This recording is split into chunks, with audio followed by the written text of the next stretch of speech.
न बजिया बात क्या जाने,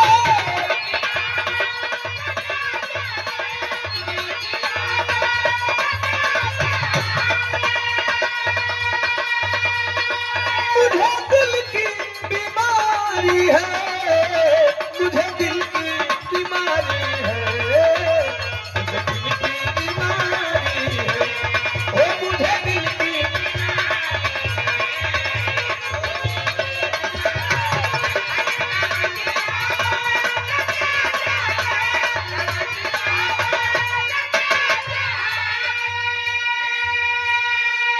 मीरा जी जैसन डॉक्टर आई रहल,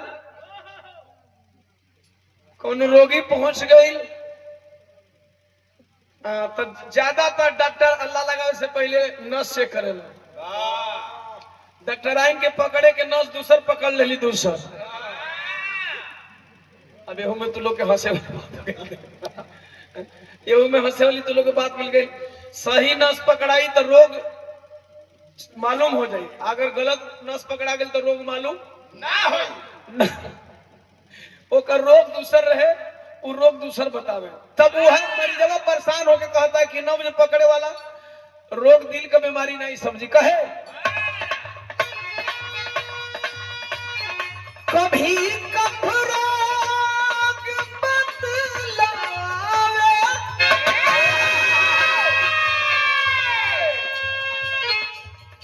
कभी तासीर गर्मी की, कभी कफरोग।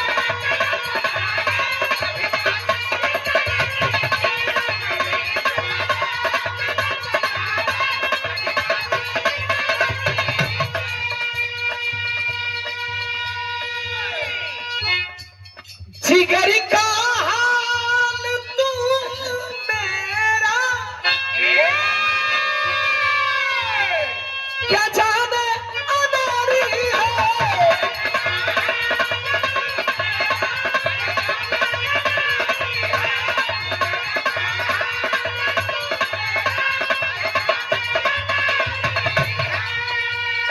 जिगर का हाल तू मेरा न जाने अनारी है, मुझे दिल की बीमारी है, ओ मुझे दिल की।